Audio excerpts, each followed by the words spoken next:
India కూటమి బలపరిచిన Kamalapuram assembly CPI అభ్యర్థి గాలిచంద్ర నియోజకవర్గం అంతా పర్యటన చేసి పరిశీలించారు। ఈ సందర్భంగా వారు మాట్లాడుతూ ప్రజలు మార్పు కోరుకున్నారని, ఇండియా కూటమి అభ్యర్థులు గెలుపు ఖాయమని ఆయన ధీమా వ్యక్తం చేశారు। కమలాపురం అసెంబ్లీకి పోటీ చేస్తున్న అభ్యర్థులు వ్యాపారులు దోపిడీ దౌర్జన్యాలకు పాల్పడేవారని, అందుకోసం సిపిఐకి కమలాపురం ప్రజలు పట్టం కడుతున్నారన్నారు। సాధారణ ఎన్నికల్లో ఇండియా కూటమి అభ్యర్థులు భారీ మెజారిటీతో గెలవబోతా ఉన్నారు। అందులో కడప పార్లమెంటు నుంచి పోటీ చేస్తూ ఉన్నటువంటి శ్రీమతి వైఎస్ షర్మిలారెడ్డి గారు, కమలాపురం అసెంబ్లీ నుంచి పోటీ చేస్తున్నటువంటి సిపిఐ అభ్యర్థి గాలిచంద్ర గారు గెలవబోతా ఉన్నారు।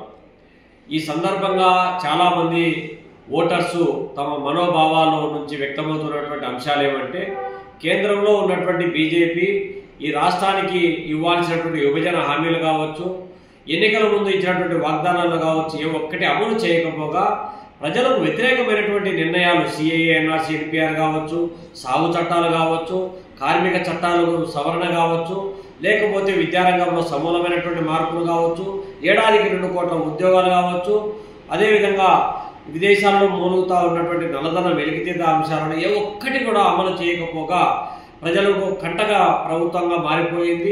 ప్రజల మధ్య వైషమ్యాలను రెచ్చగొట్టేటువంటి విధానాలకు పాల్పడడం అనేటువంటిది ప్రజలు జీర్ణించుకోలేక పోతున్నటువంటి నేపథ్యంలో రాష్ట్రానికి, దేశానికి ఇంత అన్యాయానికి ఒడిగట్టినటువంటి బీజేపీని అంటగా అవుతున్నటువంటి రాష్ట్రంలో వైసీపీ సర్కారును గద్దె దించడమే లక్ష్యంగా ఓటర్స్ యొక్క స్పందన అడుగడుగున కొట్టొచ్చినట్టు కనపడింది।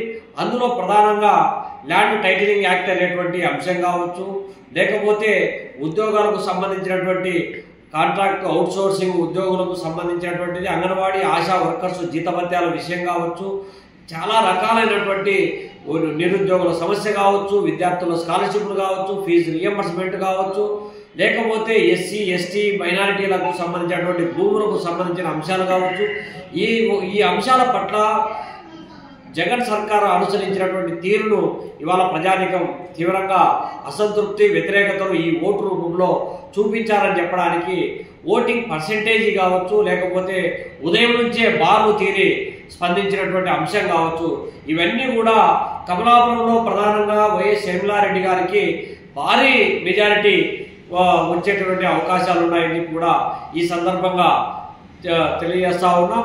ఇండియా కూటమి గెలుపు దేశానికి, రాష్ట్రానికి రాజకీయాల్లోనే మలుపు అని చెప్పి సందర్భంగా కోరుతా ఉన్నాం।